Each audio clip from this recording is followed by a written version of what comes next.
नमस्कार दोस्तों, स्वागत है आप सभी का आपके अपने यूट्यूब चैनल पर। दोस्तों, हमने पिछली कक्षा में अशोक का कलिंग युद्ध और अशोक के धम्म नीतियों के बारे में पढ़ चुके हैं। आज हम क्लास 6 की एनसीईआरटी जिसकी सीरीज में काफ़ी दिनों से करवा रहा हूँ। आज हम इसका अध्याय नंबर 8 कंप्लीट करने जा रहे हैं, जिसका नाम है गांव, शहर और व्यापार। अगर आपने पिछली क्लास नहीं देखी तो आप चैनल में जाकर के देख सकते हैं। इसकी पूरी प्लेलिस्ट मैंने बना दी है। पिछली क्लास बहुत ही इम्पोर्टेंट थी। इसमें अशोक का कलिंग युद्ध और धम्म के बारे में बहुत ही डिटेल में बताया गया है। इस क्लास में हम व्यापार और शहर के बारे में जानकारी लेंगे। साथ ही हम इसमें औजारों के बारे में भी पढ़ेंगे। इसमें कहता है कि लोहार की दुकान पर प्रभाकर प्रभाकर लोहारों को काम करते देख रहा था। एक छोटी सी बेंच पर कुल्हाड़ी और हंसिया जैसे कुछ औजार बेचने के लिए रखे थे। दूसरी ओर भट्ठी जल रही थी। औजार बनाने के लिए दो लोग लोहे की एक छड़ को गर्म कर उसे पीट रहे थे। प्रभाकर को ये सब बड़ा मजेदार लग रहा था। लोहे के औजार और खेती। लोहे का प्रयोग आज एक आम बात है। लोहे की चीजें हमारी रोजमर्रा की जिंदगी का हिस्सा बन गई हैं। इस उपमहाद्वीप में लोहे का प्रयोग लगभग 3000 साल पहले हुआ। महापाषाण कब्रों में लोहे के औजार और हथियार बड़ी संख्या में मिले। इनके बारे में तुम अध्याय 4 में पढ़ चुके हो। करीब 2500 वर्ष पहले लोहे के औजारों के बढ़ते उपयोग का प्रमाण मिलता है।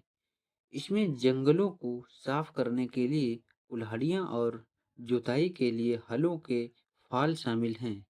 अध्याय 5 में तुमने पढ़ा था लोहे की के फाल के इस्तेमाल से कृषि उत्पादन बढ़ गया। कृषि उत्पादन बढ़ाने के लिए उठाए गए अन्य कदम जैसे सिंचाई। समृद्ध गरीबों के बिना राजाओं तथा उनके राज्यों का बने रहना मुश्किल था। जिस तरह कृषि के विकास के लिए औजार तथा रोपाई महत्वपूर्ण कदम थे, उसी तरह सिंचाई भी बहु काफी उपयोगी साबित हुई। इस समय सिंचाई के लिए नहरें, कुएं, तालाब तथा कृत्रिम जलाशय बनाए गए।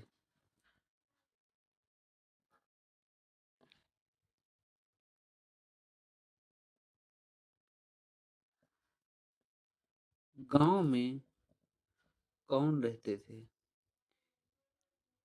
इस उपमहाद्वीप के दक्षिणी तथा उत्तरी हिस्सों के अधिकांश गांवों में कम से कम 3 तरह के लोग रहते थे। तमिल क्षेत्रों में बड़े भूस्वामियों को बिल्हा, साधारण हलवाओं को उडवार और भूमिहीन मजदूर दास, कैडेसियार और आदिमई कहलाते थे। देश के उत्तरी हिस्से में गांव का प्रधान व्यक्ति ग्राम भोजक कहलाता था। अक्सर एक ही परिवार के लोग इस पद पर कई पीढ़ियों तक बने रहते थे, यानी कि यह पद वंशानुगत था। ग्राम भोजक के पद पर आमतौर पर गांव का सबसे बड़ा भूस्वामी होता था। साधारणतः इसकी जमीन पर इसके दास और मजदूर काम करते थे। इसके अतिरिक्त प्रभावशाली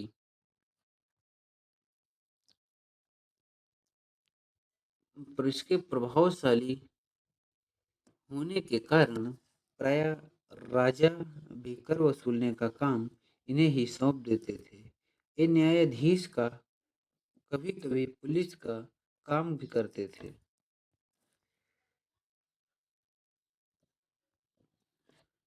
ग्राम भोजकों के अलावा अन्य स्वतंत्र कृषक भी होते थे जिन्हें गृहपति कहते थे। इससे ज़्यादातर छोटे किसान ही होते थे। इसके अतिरिक्त कुछ ऐसे स्त्री पुरुष थे जिनके पास अपनी जमीन नहीं होती थी। उनमें दास कर्मकार आते थे जिन्हें दूसरों की जमीन पर काम करके अपनी जीविका चलानी पड़ती थी।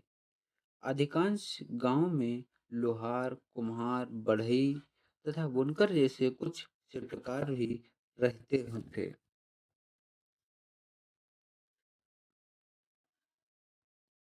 सिक्के। पुरातत्वविदों को इस युग के हजारों सिक्के मिले हैं। सबसे पुराने आहत सिक्के थे जो करीब जो करीब 500 साल चले। इसका चित्र नीचे दिया गया है। चांदी या तांबे के सिक्के पर विभिन्न आकृतियों को आहत कर बनाए जाने के कारण इन्हें आहत सिक्का कहा जाता था। ये सिक्के दिए हुए हैं, दोनों सिक्के, एक चांदी का है और एक तांबे का है।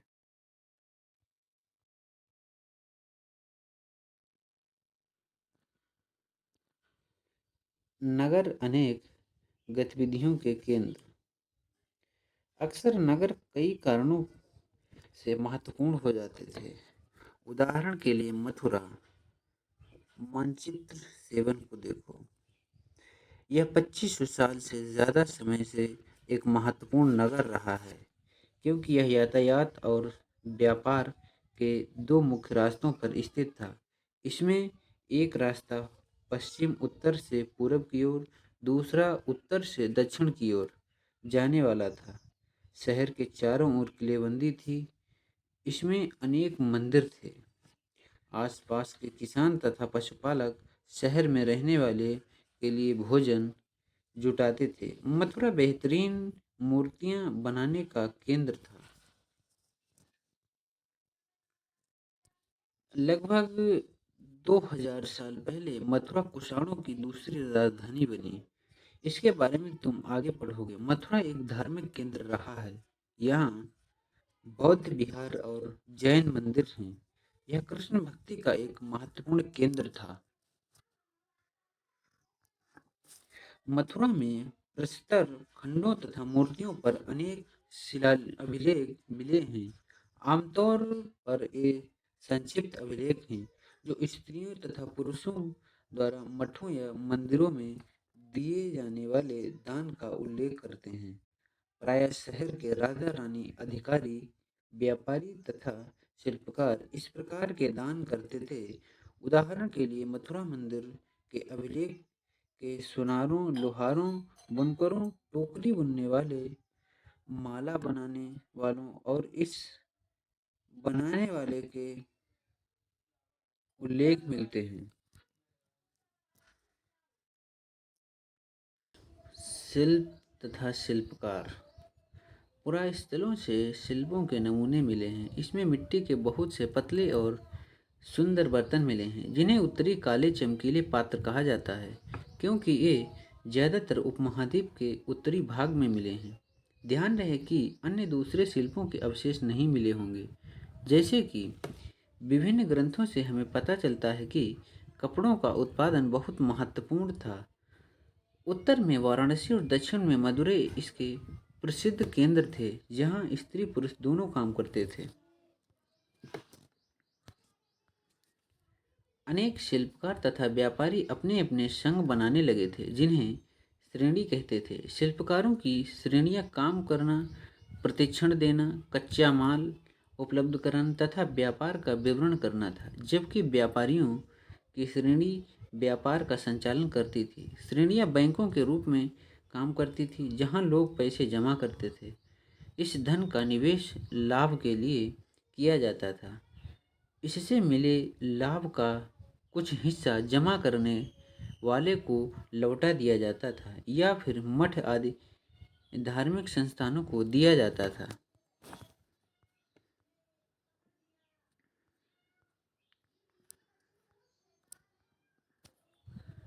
सूक्ष्म निरीक्षण। अरिकामेडु मानचित्र 7 पृष्ठ संख्या 89 में अरिकामेडु पुडुचेरी में ढूंढो।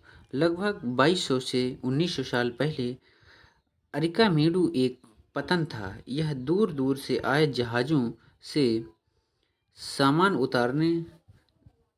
उतारे जाते थे। यहाँ ईंटों से बना एक ढांचा मिलता है जो संभवतः गोदाम रहा हो।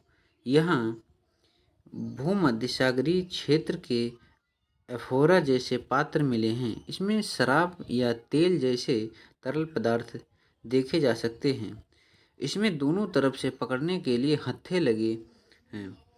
साथ ही यहाँ एरेटाइन जैसे जैसे मोहर लगे लाल चमकदार बर्तन मिले हैं। इन्हें इटली के एक शहर के नाम से एरेटाइन पात्र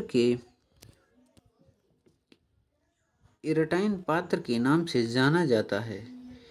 इसे मोहर लगे सांचे पर गीली मिट्टी, चिकनी मिट्टी को दबाकर बनाया जाता था।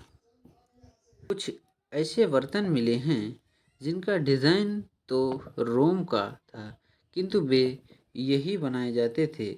यहाँ रोमन लैब शीशे के बर्तन तथा रत्न मिले हैं। साथ ही छोटे छोटे कुंड मिले हैं जो संभवतः कपड़े की रंगाई के पात्र रहे होंगे। यहाँ पर शीशे और अर्ध बहुमूल्य पत्थरों से मनके बनाने के पर्याप्त साक्ष्य मिले हैं। राम के संबंध दर्शाने वाले साक्ष्य की सूची बनाओ।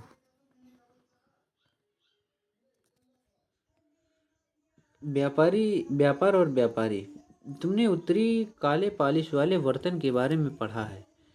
ये खूबसूरत बर्तन, खास तौर पर इनकी कटोरियाँ तथा थालियाँ इस उपमहाद्वीप के अनेक पुरास्थलों से मिले हैं। सवाल उठता है कि इन जगहों पर ये बर्तन कैसे पहुँचे। ऐसा अनुमान लगाया जाता है कि जहाँ ये बनते वहाँ से व्यापारी इन्हें ले जाकर अलग अलग जगहों पर बेचते थे। दक्षिण भारत सोना, मसाले, खास तौर पर काली मिर्च तथा कीमती पत्थरों के लिए प्रसिद्ध था। काली मिर्च की रोमन साम्राज्य में इतनी मांग थी कि इसे काले सोने के नाम से बुलाते थे। व्यापारी इन सामान को समुद्री जहाज़ों और सड़कों के रास्ते रोम पहुंचाते थे। दक्षिण भारत में ऐसे अनेक रोमन सोने के सिक्के मिले हैं। इसमें यह अंदाज़ा लगाया जा सकता है कि उन दिनों रोम के साथ बहुत अच्छा व्यापार चल रहा था। व्यापारियों ने कई समुद्र रास्ते खोज निकाले। इसमें से कुछ समुद्र के किनारे चलते थे, कुछ अरब सागर और बंगाल की खाड़ी पार करते थे। नाविक मानसूनी हवाओं का फ़ायदा उठाकर अपनी यात्रा जल्दी पूरी कर लेते थे। वे अफ्रीका या अरब के पूर्वी तट से इस उपमहाद्वीप के पश्चिमी तट पर पहुंचना चाहते थे, तो दक्षिणी पश्चिमी मानसून के साथ चलना पसंद करते थे। इन लंबी यात्राओं के लिए मजबूत जहाज़ों का निर्माण किया जाता था। समुद्र तटों से आगे लगे राज्य। इस उपमहाद्वीप के दक्षिण भाग में बड़ा तटीय प्रदेश है। इसमें बहुत से पहाड़, पठार और नदी के मैदान हैं। नदियों में मैदानी इलाकों में कावेरी का मैदान सबसे उपजाऊ है। मैदानी इलाकों का तटीय इलाकों के सरदारों के राजाओं के पास धीरे धीरे काफ़ी संपत्ति और शक्ति हो गई। संगम कविताओं में मूवेंदार की चर्चा मिलती है। यह एक तमिल शब्द है जिसका अर्थ 3 मुखिया है। इसका प्रयोग 3 शासकों परिवारों के मुखिया के लिए किया गया था। ये थे चोल, चेर तथा पांड्य। करीब 2300 साल पहले दक्षिण साम्राज्य में काफ़ी शक्तिशाली माने जाते थे। इन तीनों मुखियाओं के अपने दो दो सत्ता केंद्र थे। इसमें से एक तटीय हिस्से और दूसरा अंदरूनी हिस्से में था। इस तरह 6 केंद्रों में से 2 बहुत महत्वपूर्ण थे। एक चोलों का पतनपुहार या कावेरी पट्टनम, दूसरा पांडवों की राजधानी मदुरै।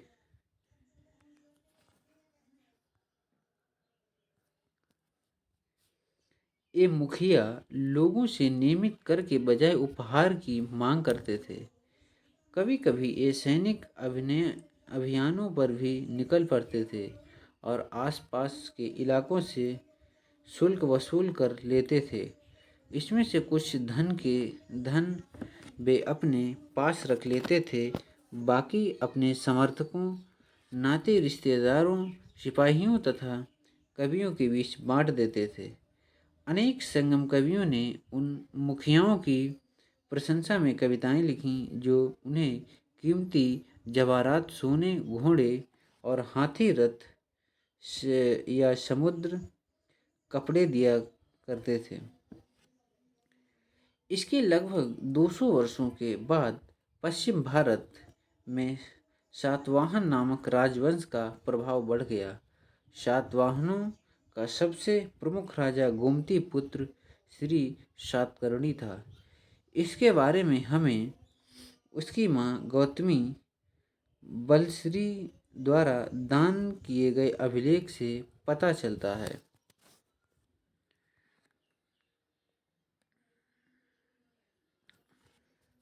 वह और अन्य सभी सातवाहन शासक दक्षिणापथ के स्वामी कहे जाते थे। दक्षिणापथ का शाब्दिक अर्थ दक्षिण की ओर जाने वाला रास्ता होता है। पूरे दक्षिणी क्षेत्र के लिए भी यही नाम प्रचलित था। श्री सातकर्णी ने पूर्व, पश्चिम तथा दक्षिण तटों पर अपनी सेनाएं भेजी।